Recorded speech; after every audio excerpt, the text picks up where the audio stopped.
सबको नमस्कार। लॉकडाउन 17 तारीख को लॉकडाउन में काफ़ी ढील दी गई थी। एक हफ्ता हो गया।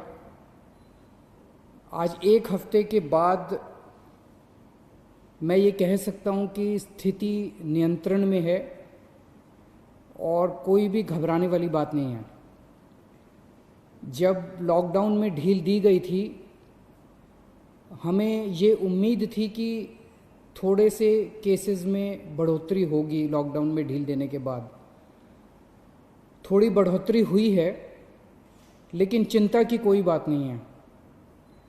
मुझे चिंता तब होगी जब दो बातें अगर होंगी। एक तो ये कि अगर मौत का आंकड़ा बहुत तेज़ी से अगर बढ़ने लगेगा,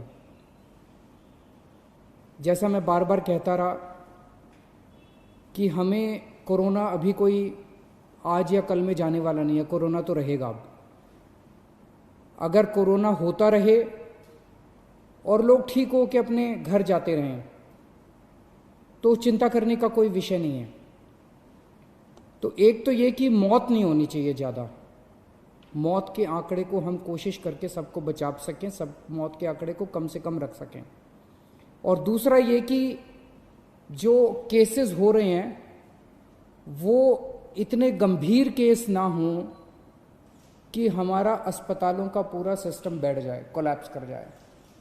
अगर हमारे अस्पताल इतने मरीज आने लग गए कि हमारा अस्पताल बैठ जाएंगे, हमारे मान लीजिए बेड्स नहीं मिलेंगे, वेंटिलेटर नहीं मिलेंगे, ऑक्सीजन नहीं मिलेगी, अगर ऐसी स्थिति हो जाएगी तब चिंता का विषय होगा।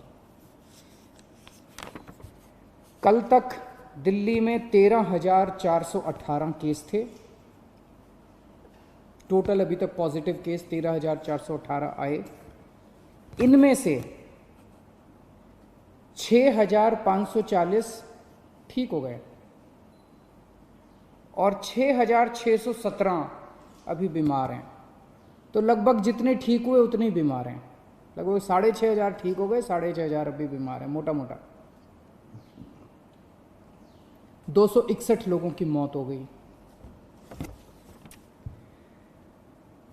आपके सामने मैं रखना चाहता हूं कि आज दिल्ली में अपने अस्पतालों का क्या स्टेटस है। जो कोरोना के अस्पताल हैं, कोरोना के जो सरकारी अस्पताल हैं,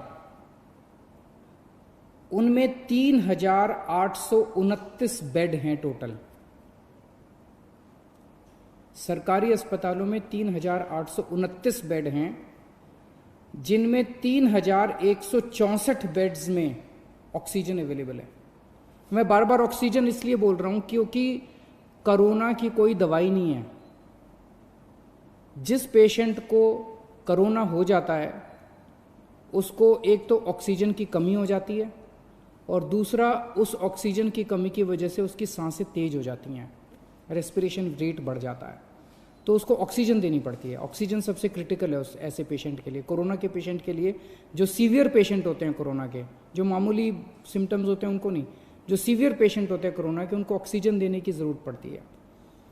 3,829 बेड सरकारी सिस्टम में हैं, उनमें से 3,164 बेड्स पे ऑक्सीजन है। 3,829 में से केवल 1,478 बेड अभी ऑक्यूपाइड हैं। मोटे मोटे तौर पे अगर मैं कहूं तो 4,000 बेड हैं, जिसमें से 1,500 बेड्स ऑक्यूपाइड हैं।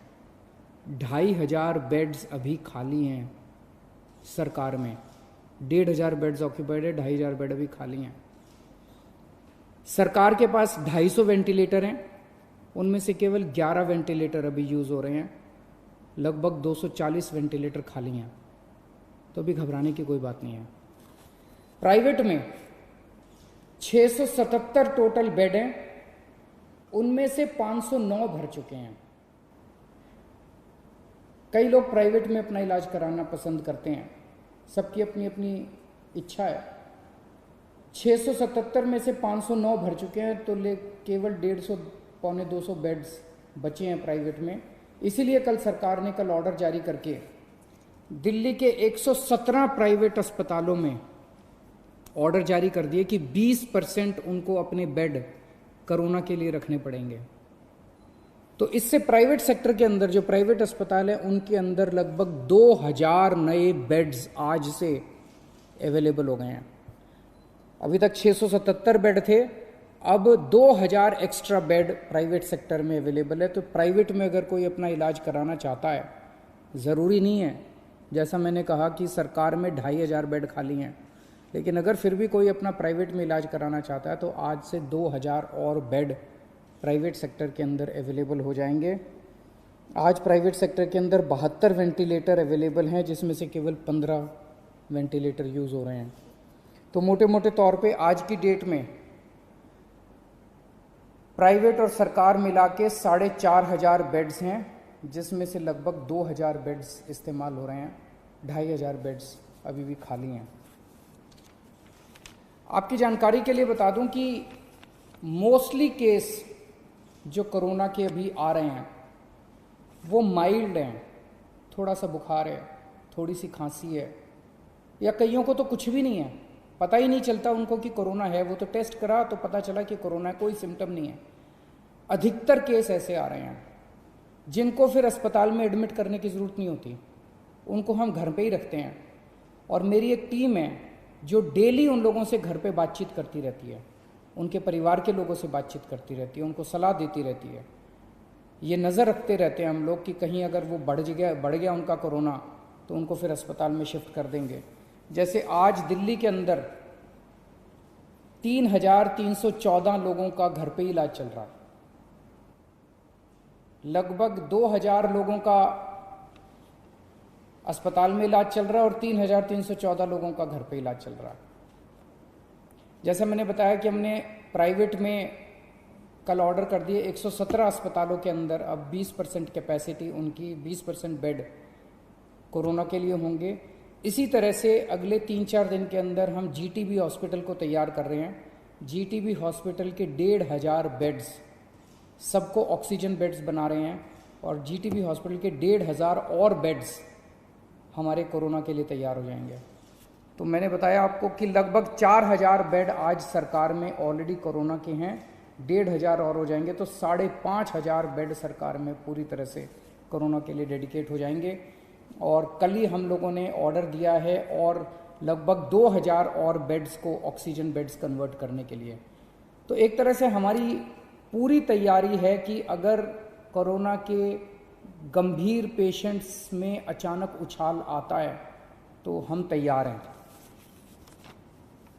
आज से 1 हफ्ता पहले जब लॉकडाउन में ढील दी गई थी तब क्या स्थिति थी और आज क्या स्थिति है।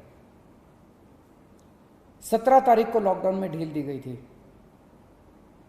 उस दिन टोटल पेशेंट दिल्ली में पॉजिटिव 9755 थे, आज 13418 हैं। 1 हफ्ते के अंदर लगभग 3500 पेशेंट्स बढ़ गए। इसी के साथ साथ 1 हफ्ते के अंदर 2500 लोग ठीक होकर घर चले गए। 3500 बढ़ गए और 2500 ठीक हो गए। तो जैसे मैंने बताया कि लोग ठीक भी साथ साथ होते जा रहे हैं, बीमार हो रहे हैं लेकिन ठीक भी साथ साथ होते जा रहे हैं। लेकिन इसकी इंटरेस्टिंग चीज़ है, 3500 पेशेंट्स पिछले 1 हफ्ते में नए पेशेंट्स आए, लेकिन अस्पतालों के अंदर 1750 भरे हुए थे। 1750 पेशेंट 17 तारीख को अस्पतालों में थे, आज 2000 है। 250 बेड केवल भरे हैं।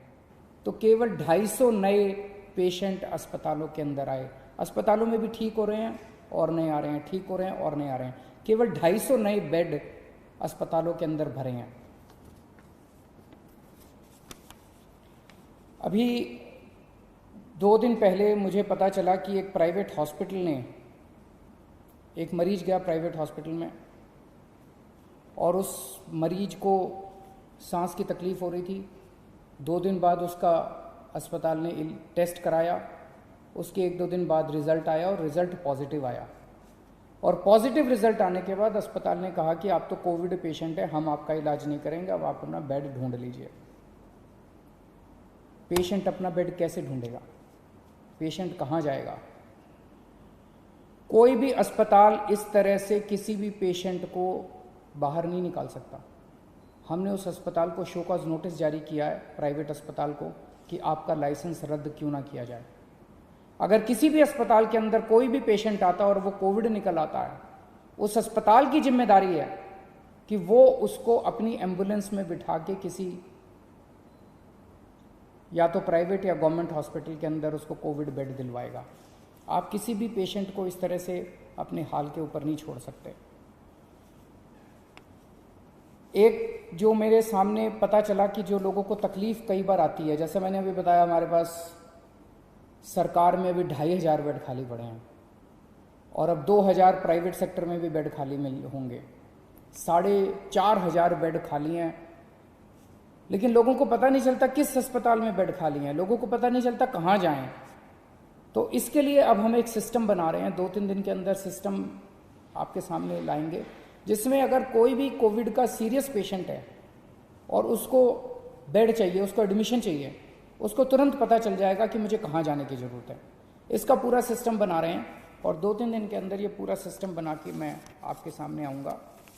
फिलहाल जैसे मैंने बताया कि दिल्ली के अंदर स्थिति नियंत्रण में है, केसेस थोड़े बढ़ रहे हैं, मैं मानता हूँ केसेस थोड़े बढ़ रहे हैं, लेकिन जितने केसेस बढ़ रहे हैं मोस्टली माइल्ड सिम्टम वाले हैं, एसिम्टोमेटिक हैं, उनका घर में ही इलाज चल रहा है, उनकी भी हम देखभाल कर रहे हैं और जो पेशेंट्स हॉस्पिटल में आ रहे हैं उनका भी हम पूरा ख्याल रख रहे हैं। बहुत बहुत शुक्रिया।